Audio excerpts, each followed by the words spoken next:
Hello kids, it's Mr. Ag here, and I'm going to be reading a book by Mary Stoltz called Storm in the Night. It's illustrated by Pat Cummings and published by Harper Trophy. Storm in the Night. Here's the back of the book. Storm in the night, thunder like mountains blowing up. Rain streaming down the windows, babbling in the downspouts. And Grandfather? And Thomas? And Ringo the cat? They were in the dark. And in the dark, with smells and sounds and lightning-lit sights of the storm all around them, Grandfather tells Thomas a very special story about when he was a boy. This book is a 1989 Coretta Scott King Honor Book for Illustration and a 1988 ALA Booklist Children's Editor's Choice. Storm in the Night.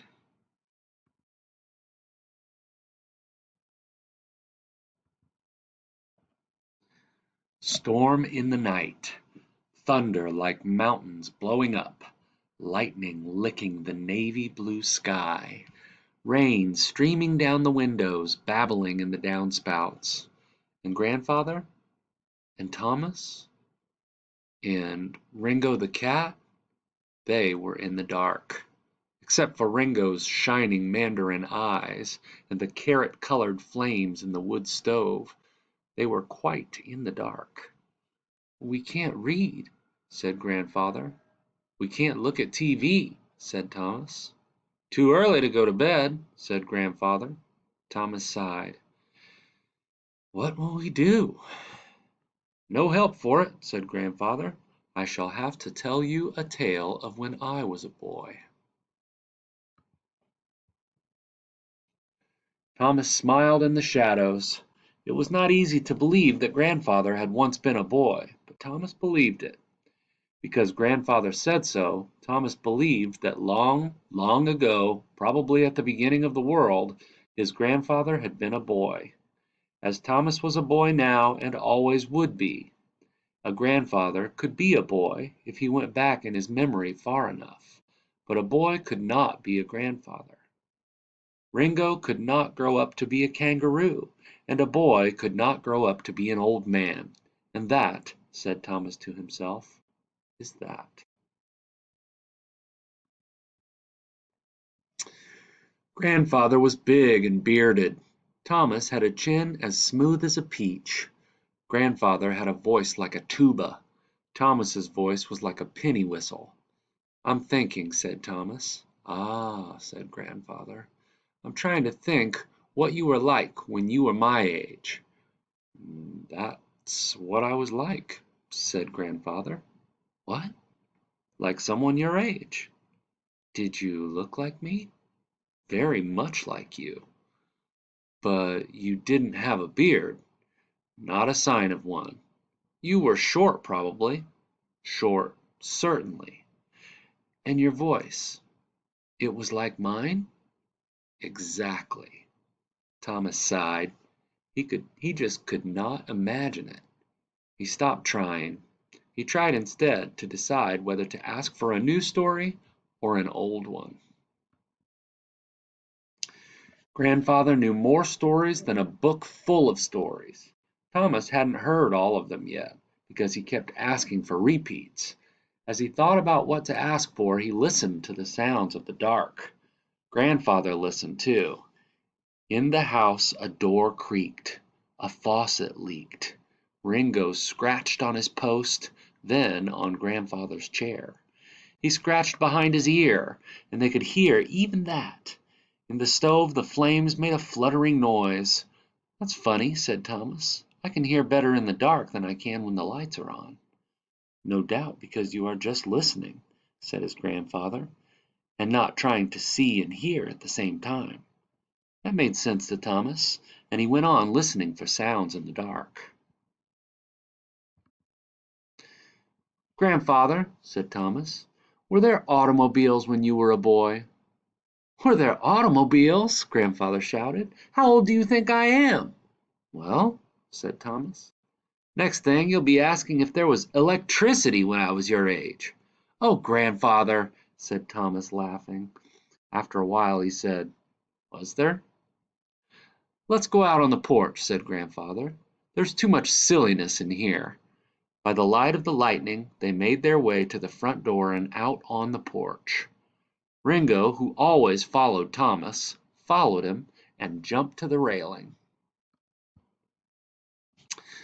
The rain, driving hard against the back of the house, was scarcely sprinkling here, but it whooped windily through the great beech tree on the lawn, brandishing branches, tearing off twigs. It drenched the bushes, splashed in the bird bath, clattered on the tin roof like a million tacks. Grandfather and Thomas sat on the swing, creaking back and forth, as thunder boomed and lightning stabbed across the sky.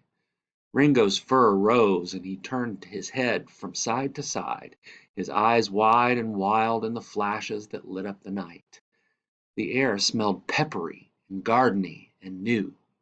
"That's funny," said Thomas. "I can smell better in the dark, too."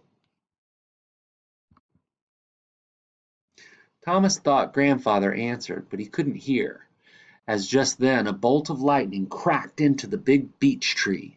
It ripped off a mighty bough which crashed to the ground. This was too much for Ringo. He leaped onto Thomas's lap and shivered there. "Poor boy," said Thomas. "He's frightened." "I had a dog when I was a boy," said Grandfather. "He was so scared of storms that I had to hide under the bed with him when one came. He was afraid even to be frightened alone." "I'm not afraid of anything," Thomas said, holding his cat close. "Not many people can say that," said Grandfather. Then he added, "Well, I suppose anybody could say it. I'm not afraid of thunderstorms like Ringo and your dog. What was his name?" "Melvin." "That's not a good name for a dog," Thomas said. "I thought it was," Grandfather said calmly. "He was my dog."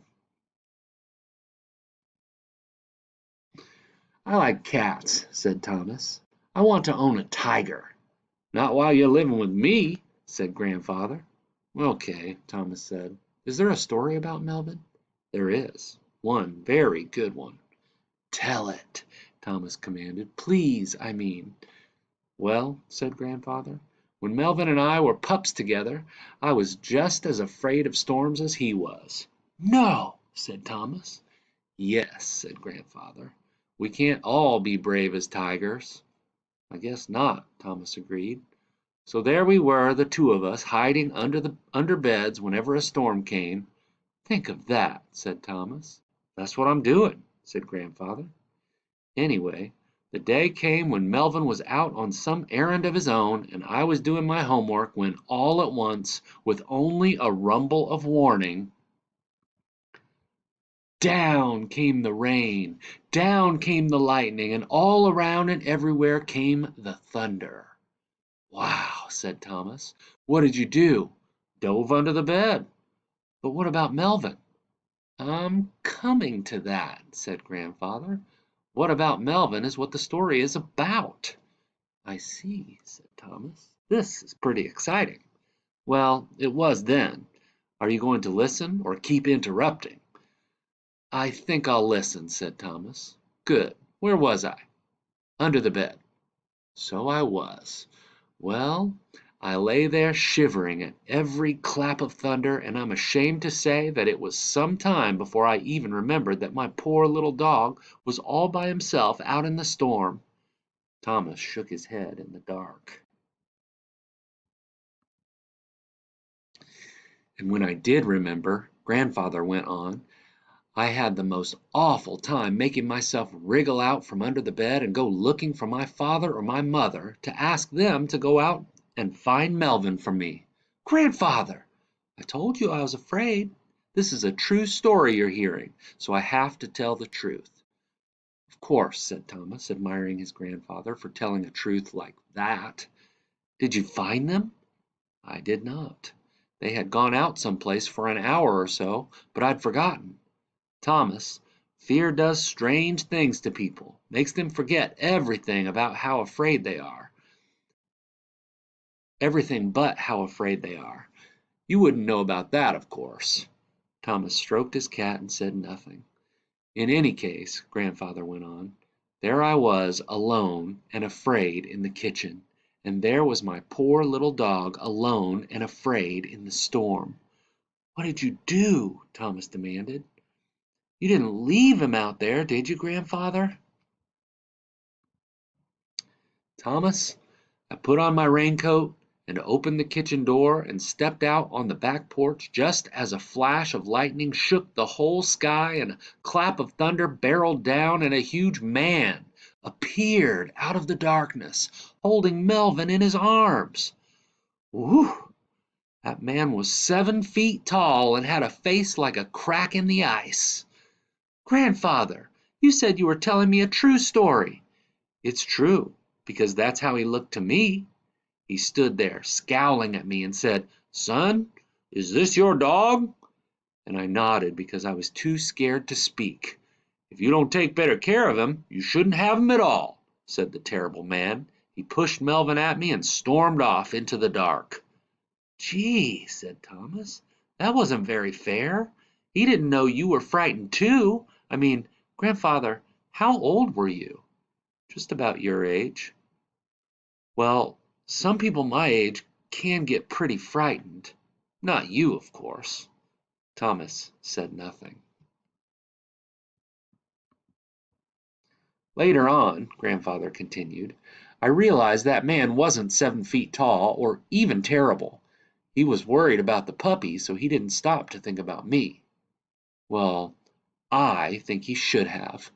People don't always do what they should, Thomas." "What's the end of the story?" "Oh, just what you'd imagine," Grandfather said carelessly. "Having overcome my fear enough to forget myself and think about Melvin, I wasn't afraid of storms any more." "Oh, good," said Thomas. For a while they were silent. The storm was spent. There were only flickers of lightning, mutterings of thunder, and a little patter of rain.